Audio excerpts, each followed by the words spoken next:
बिस्मिल्लाहिर्रहमानिर्रहीम। अस्सलामु अलैकुम वरहमतुल्लाहि वबरकातुहू। मोअज़्ज़िज़ हाज़िरीन इकराम, बुज़ुर्गान क़ौम और मिल्लत, मेरी इज़्ज़तदार माँ और बहनों, गयूर नौजवान साथियों, मंच पर तशरीफ़ फरमा मजलिस इत्तेहादुल मुस्लिमीन के तमाम सदर मुतमदीन अराकीन, मुहिबान मजलिस, साबिक़ा रुकन असम्बली, अजीज दोस्तों, मैं आप तमाम का शुक्रगुजार हूँ कि आपने अपना कीमती वक्त निकाल कर आज के इस इंतखाबी जलसे में शिरकत की। मैं आप तमाम का शुक्रगुजार हूँ। मेरे अजीज दोस्तों और बुजुर्गों, क्योंकि हम एक नमाज के लिए अज़ान के रुक गए तो मैं समझता हूँ कि वो काफ़ी है, क्योंकि मुझे यहाँ से एक दूसरे जलसे में जाना है। मेरी आप तमाम लोगों से दरख्वास्त है कि 13 मई के दिन आप अपना एक वोट मजलिस इत्तेहादुल मुस्लिमीन के उम्मीदवार के हक़ में इस्तेमाल करके इम्तियाज़ जलील साहब को दोबारा औरंगाबाद का मेंबर ऑफ पार्लियामेंट मुंतखब करिए। और आपको ये बात जानना ज़रूरी है कि महाराष्ट्र में 48 पार्लियामेंट की सीटें हैं, जिसमें से राष्ट्रवादी कांग्रेस शरद पवार की कांग्रेस पार्टी और जो नए नए सेकुलरिज्म के दूल्हे बन रहे हैं उद्धव ठाकरे,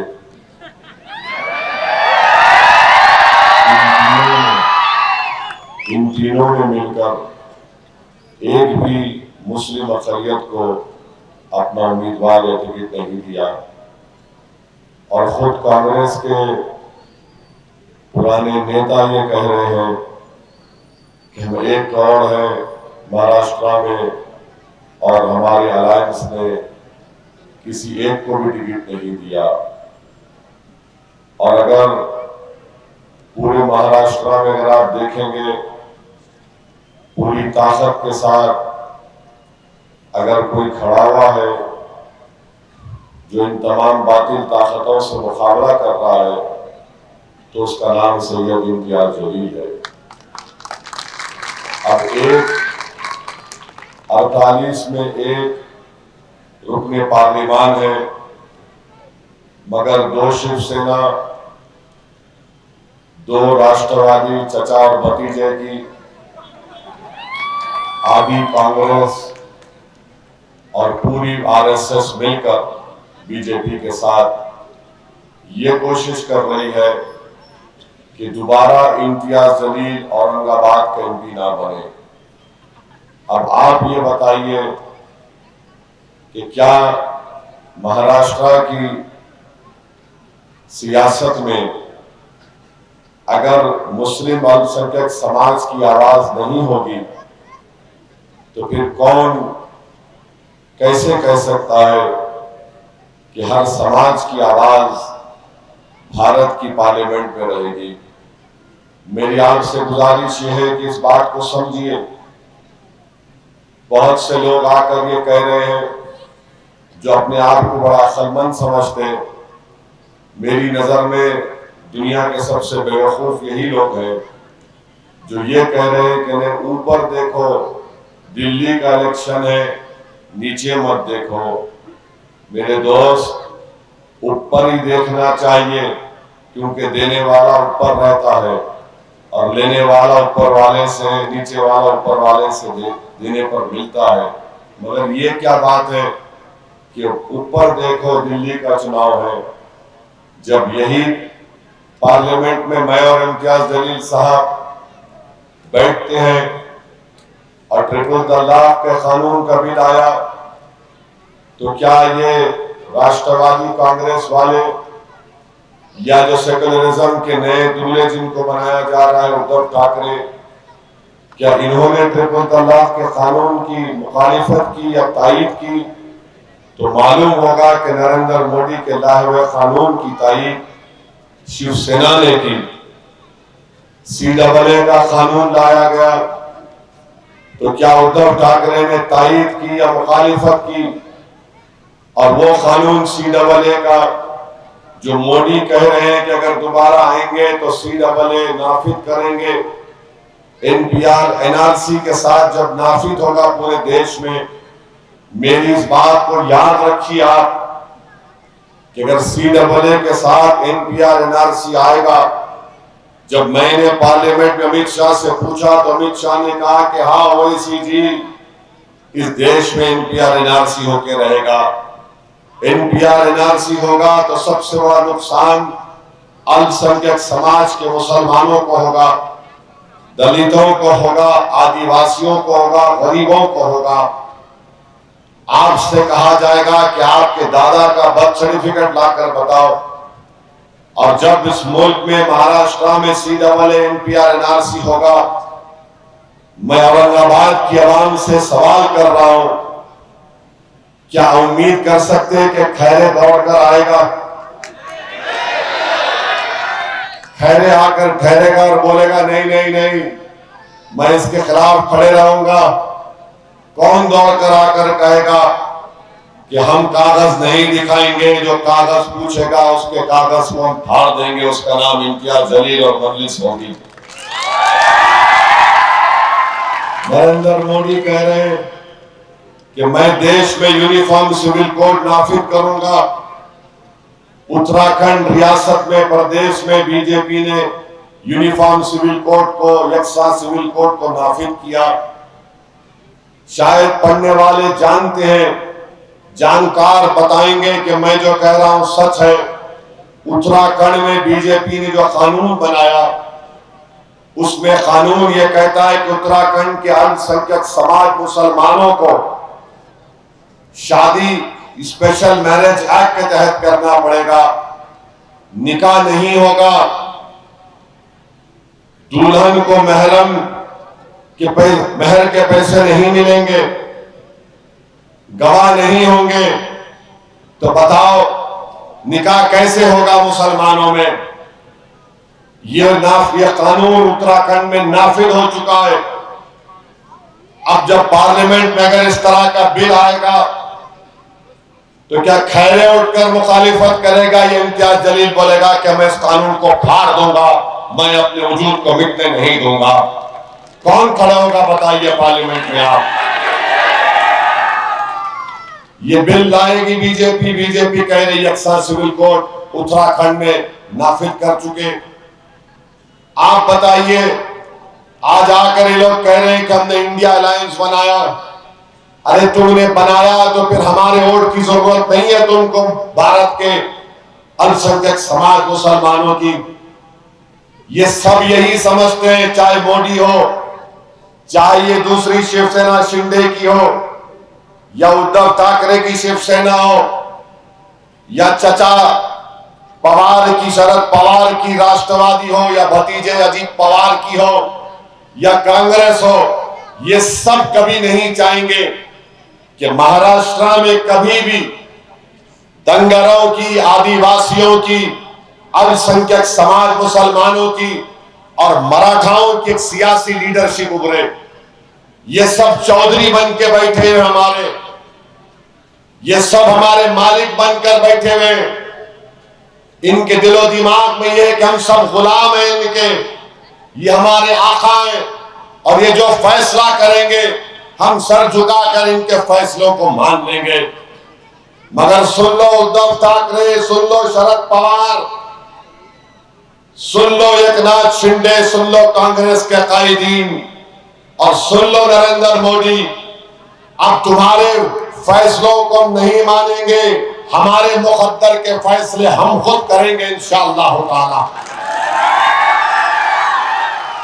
इसीलिए इनको नफरत है मजलिस इत्तेहादुल मुस्लिमीन से कि कौन है ये शख्स जो आकर हमारी आंख में आंख डालकर खड़े होकर कहता है कि तुम हमारे मुकद्दर के फैसले नहीं करोगे, हम अपने मुकद्दर के फैसले करेंगे। और आप कर सकते हैं, बशर्ते कि आप मुत्तहदा तौर पर अपना एक वोट 13 तारीख के दिन इम्तियाज जलील के इंतखाबी निशान पतन पर लगाएंगे। मेरे अजीज दोस्तों और बुजुर्गों, 48 लोकसभा की सीट में सिर्फ एक इम्तियाज है, तो इनको नफरत पैदा हो गई और सब मिलकर ये कोशिश कर रहे हैं। हमारे लिए औरंगाबाद की पार्लियामेंट की सीट बहुत अहम है। ये हमारी पहचान है, ये हमारी आवाज है, ये हमारे इत्तेहाद की निशानी है, ये हमारे बुजुर्गों की कुर्बानियों की निशानी है, ये हमारे माँ और बहनों की दुआओं का नतीजा है, ये हमारे नौजवानों की खून पसीने की कमाई है। ये सब मिलकर हमसे छीनना चाहते हैं। सीट के साथ साथ हमारी इज्जत छीनना चाहते हैं, हमारे इज्जत नफ्स को ललकार रहे हैं। तो मेरी आपसे गुजारिश है कि जो लोग ये नियतें लेकर आ रहे हैं, आप क्या करेंगे? आप इनके खिलाफ एक शीशा पिलाई हुई दीवार बनकर इनसे कहेंगे औरंगाबाद हमारा था और औरंगाबाद हमारा रहेगा। यहाँ पर हमारा परचम लहराएगा, किसी और सियासी पार्टी का परचम हम लहराने नहीं देंगे औरंगाबाद में। आप देखिए, खैरे है 20 साल 21 साल औरंगाबाद के एमपी थे। क्या वो नहीं बोलते थे खान बान? नहीं बोलता था खैरे खान और बान की बात? क्या खैरे नहीं बोलता था कि मैं हिंदुत्व आइडियोलॉजी का मानने वाला हूं? आज 5 साल पहले आपने इत्तेहाद को मजबूत किया, अपने वोटों से तमाम अल्पसंख्यक समाज, मुसलमान, दलितों ने, कमजोर तबकात ने मिलकर इम्तियाज जलील को कामयाब किया। तो 30 साल में खैरे को नहीं मालूम था औरंगाबाद में ईदगाह कहां है। तुमने अपनी ताकत की बुनियाद पर खैरे को बोला, देख ये रास्ता ईदगाह का। खैरे दौड़ा दौड़ा ईदगाह को आया। फिर उसके बाद आपने कह दिया कि अब हमारा वोट नहीं जाने वाला किधर भी सिवाय मजलिस के पतंग के। तो खैरे मस्जिद कने पहुंच गया। हमारे नौजवानों ने कह दिया कि अब की बात दोबारा इम्तियाज को कामयाब करेंगे। तो वो खैरे जो खान बान बोलता था, कहना शुरू कर दिया कि मस्जिद में जो लोग जाते उनका दिल अच्छा होता। और खैरे बोला कि वो लोग मस्जिद से बाहर आकर पढ़ के फूंकते। आप देख लिए 5 साल में कैसा आपने ला लिया। ईदगाह, मस्जिद को जाने वालों का दिल अच्छा, फिर पढ़ के फूंकते। अब इसके आगे कुछ भी हो सकता है, इसके आगे कुछ भी हो सकता है ना। हम भी दुआ करेंगे अल्लाह से कि इसके आगे और हो जाए। प्यारे, जब तू वहां से यहां तक आ गया तो आ ही जा। खैरे साहब, जब प्यार किया तो डरना क्या, आ जाओ। सिर्फ चुनाव तक मत रुको, सिर्फ चुनाव तक मत रुको। आप यकीन जानो ये और होगा। क्यों होगा? क्योंकि आप मुत्तहिद हैं। उद्धव ठाकरे जान चुके कि अब औरंगाबाद में किसी की रोटी सेकने वाली नहीं है, किसी की रोटी चलेगी नहीं। यहां पर सब जान चुके हैं, मगर सब मिलकर यही कोशिश कर रहे हैं कि इम्तियाज जलील की कामयाबी को रोक दिया जाए। हमारे लिए औरंगाबाद की पार्लियामेंट की सीट बहुत अहम है। और लोग कहते हैं कि नहीं नहीं, दिल्ली में अगर हुकूमत बनाना है, अरे तुम मोदी को हटाने की बात कर रहे हो। अगर देश की जनता नरेंद्र मोदी के खिलाफ फैसला देगी और किसी और को वजीर आजम बनाने की बात आएगी, तो लिख के रख लो मेरी इस बात को, असदुद्दीन ओवैसी, इम्तियाज जलील और अख्तरुल ईमान, जो कोई भी वजीर आजम नया बनेगा, सबसे पहले हम कहेंगे कि हम इसका साथ देंगे इंशाअल्लाह। मगर इसका ये मतलब नहीं है कि मैं अपने घर को जला दूंगा और तुम्हारे महल में रोशनी कर दूंगा। मैं अपने घर की हिफाजत करूंगा, मैं अपने घर की दीवारों को मजबूत करूंगा।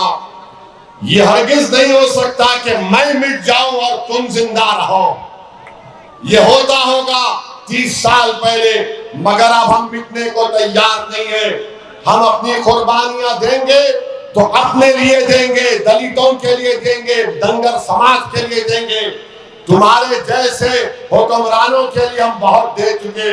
हमारे दादा ने दी, हमारे वालिद ने दी, 4 नस्लों ने दी, मगर तुमने हमारी तकलीफ को समझा नहीं। मेरे अजीज दोस्तों और बुजुर्गों, इन बातों पर आपको गहराई से सोचना है। दूसरा, शिवसेना के कैंडिडेट हैं, उनका नाम क्या है? भूमरे।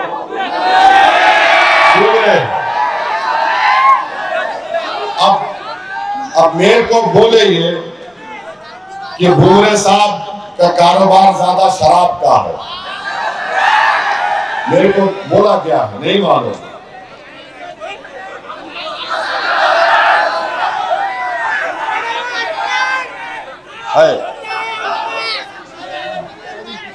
हाँ? अच्छा,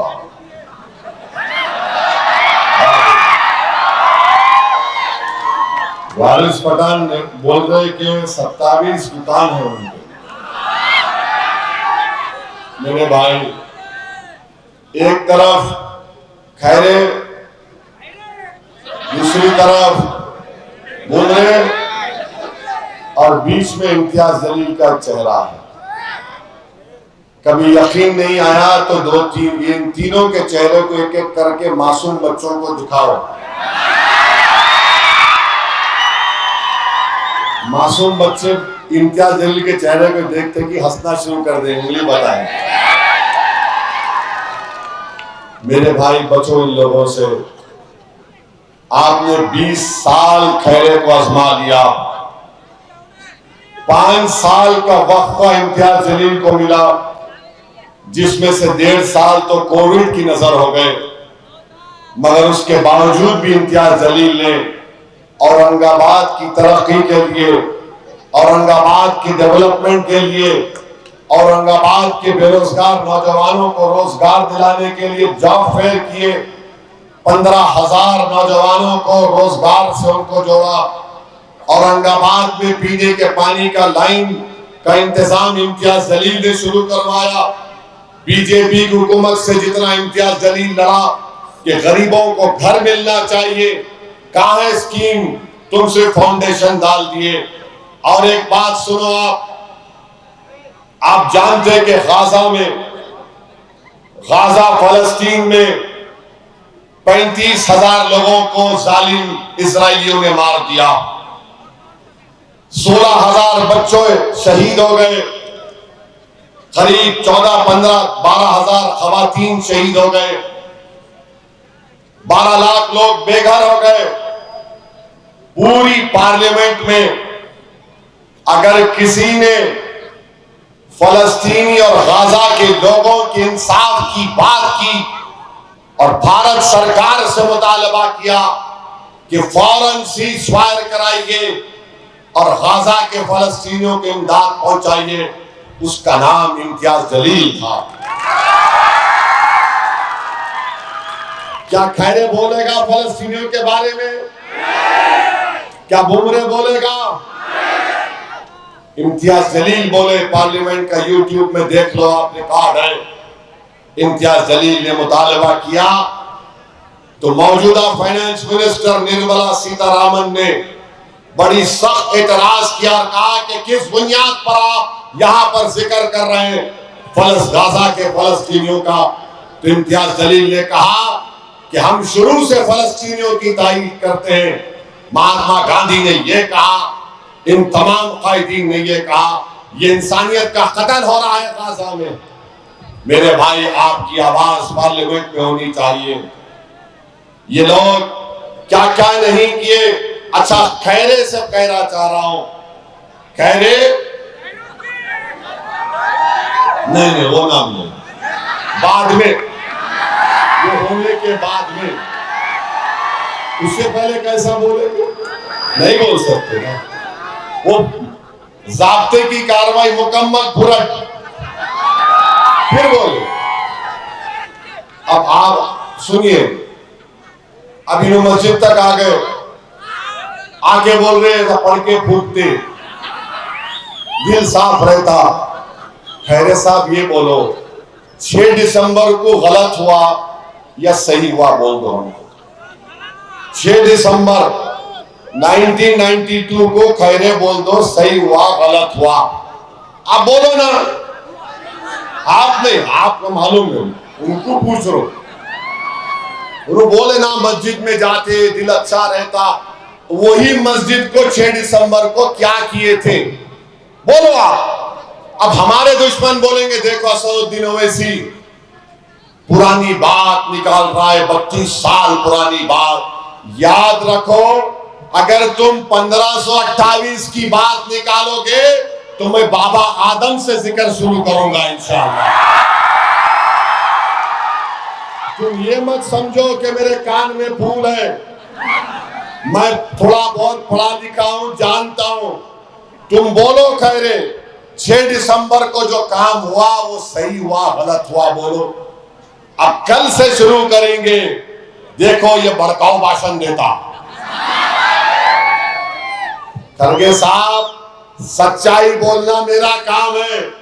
अगर तुम ये समझ रहे कि मुझ पर भी कुछ पढ़ के फूकेंगे, फूकने वालों का असर कुछ नहीं होता मेरे पे।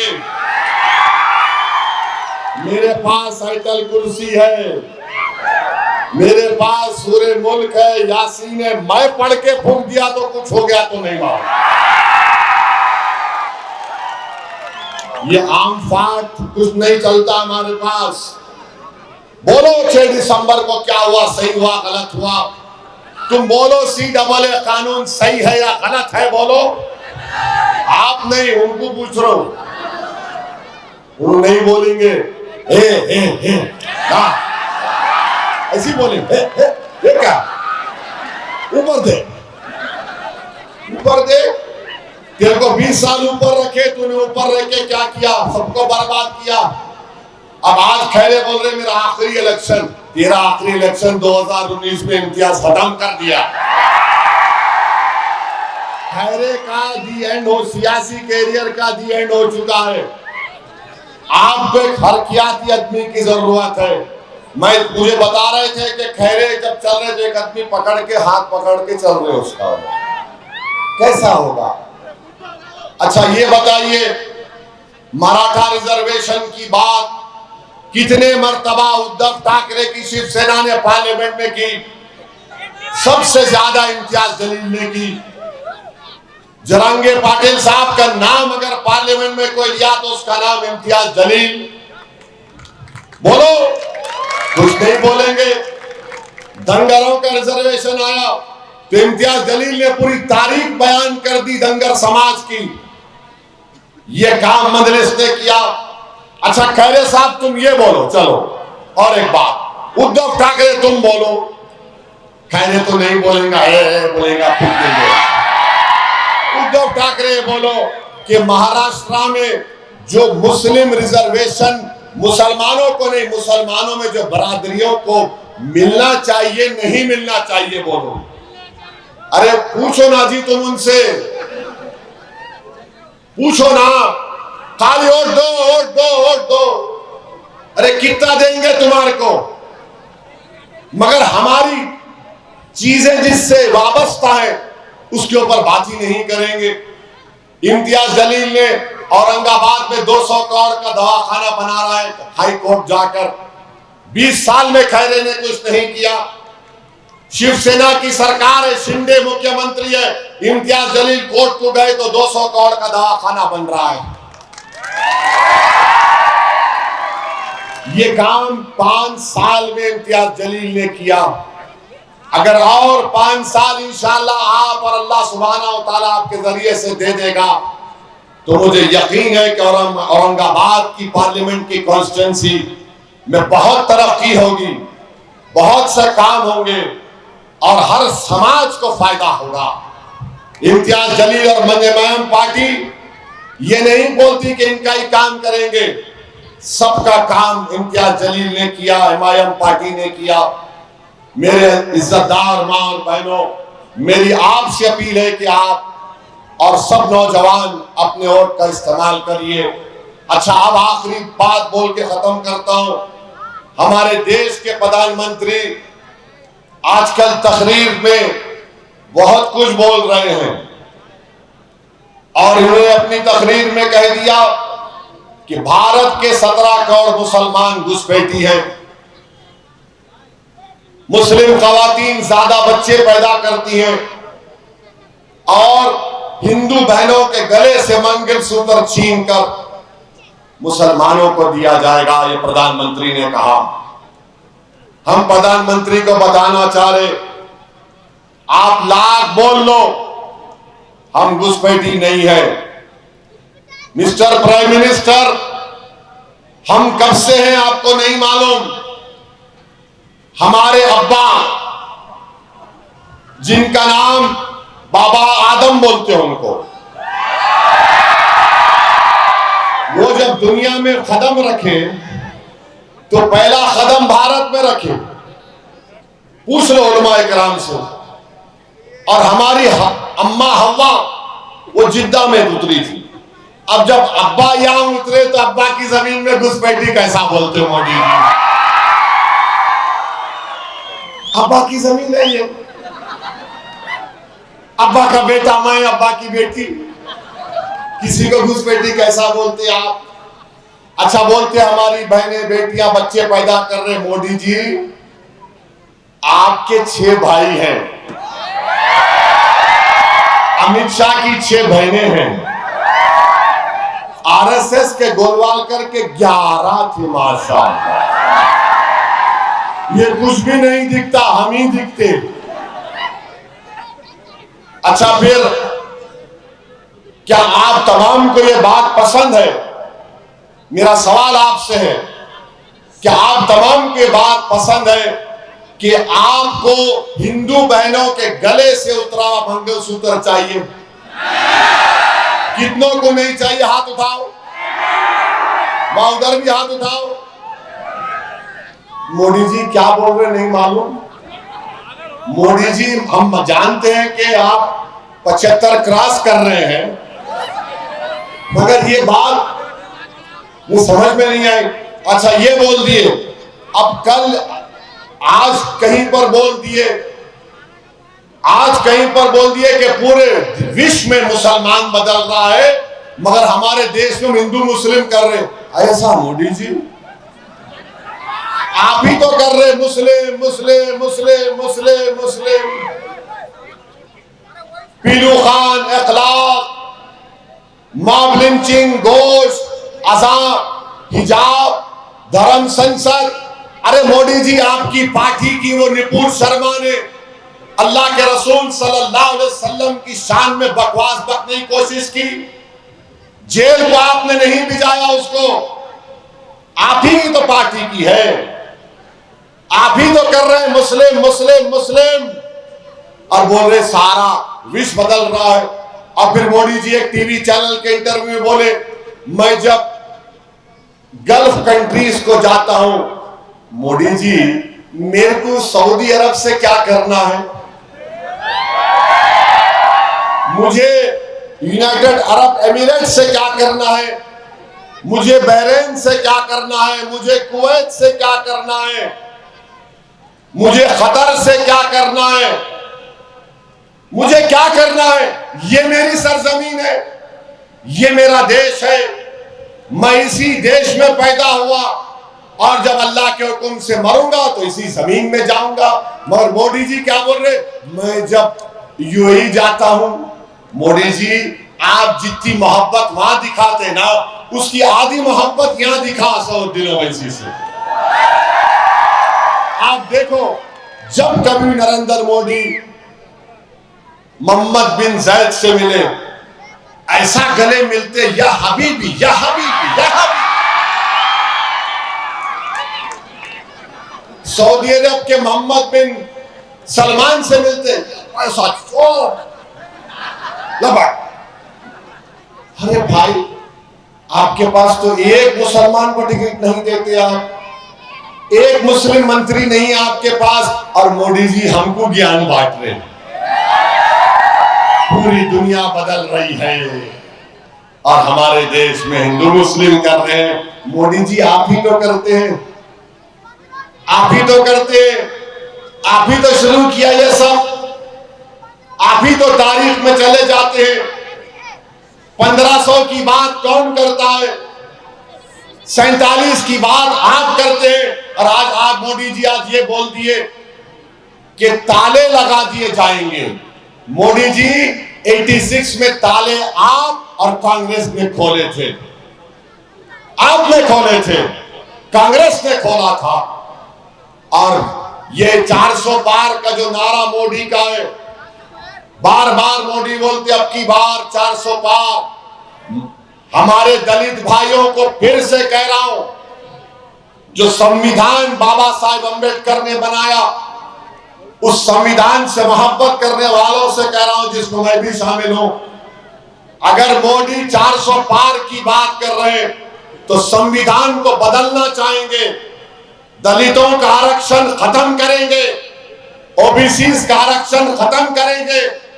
और अगर कोई बोलेगा ओवैसी तुम झूठ बोल रहे हो, आज जाकर देखो आप, राजस्थान की बीजेपी की डिप्टी चीफ मिनिस्टर खातून है, उसने कह दिया कि हाँ जब 400 मिलेंगे तो हम सब तब्दील कर देंगे। तो हमारे दलित भाइयों से मैं कह रहा हूं, जो बाबा साहेब अम्बेडकर के संविधान से मोहब्बत करने वालों से कह रहा हूं, 400 पार अगर मोदी बात कर रहे हैं तो संविधान को खत्म करने की बात कर रहे नरेंद्र मोदी। तो इसलिए संविधान को बचाना है और इम्तियाज जलील को औरंगाबाद से कामयाब करना है। और मैं तमाम हमारे दलित भाइयों से हाथ जोड़ के अपील कर रहा हूं कि भाई इस संविधान को बचाने के लिए अगर कोई खड़े होगा तो उसका नाम इम्तियाज जलील, असदुद्दीन ओवैसी और अख्तर अली ईमान होगा इंशाअल्लाह। तो मेरे अजीज दोस्तों और बुजुर्गों, आप तमाम से मेरी गुजारिश है कि आप अपने वोट का इस्तेमाल करिए। और ये जो नरेंद्र मोदी की भाषा है, हमारे हैदराबाद की दखनी जबान के एक मशहूर शायर थे, है अभी जिंदा है, उनका नाम आपको बोलता हूं, उनका नाम है हरी सिंह। हरी सिंह ने अच्छा कहा, किसके बारे में कहा वो आप तय कर लेना। अम्मा बाबा को भूल गया हौरे, सारी जनता को हौला बना रहा हौरे, हिंदू मुसलमान को लड़ा रहा हौरे। अब जरा इसको सुनो, उन्होंने बोले मैं नहीं बोला, शादी करके जोरों को भगाता हौरे,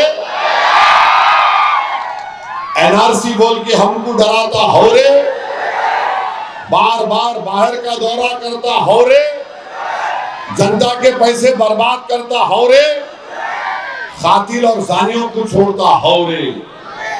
बिल्किस बानो के मां और बेटी के कातिलों को किसने छोड़ा, बेगुनाहों को कैद करता हौरे, मंगलसूत्रों का झूठी अफवाह उड़ाता हौरे, गरीब लोगों का मजाक उड़ाता, चौकीदार बन के उछल रहा, अपनी औकात भूल गया। ये है मामला। मैं किसके बारे में बोला नहीं मालूम, अक्लमंद को इशारा काफी है। मगर 13 तारीख के दिन मैं आके नहीं बोलना हो रे काहे रे। तो 13 तारीख के दिन आप लोग क्या करेंगे, क्या करेंगे? इस पूरे आसमानों पर क्या चलेगी? पतंग उड़ेगी, सिर्फ पतंग पतंग पतंग। तो आप तमाम को अल्लाह सलामत रखे।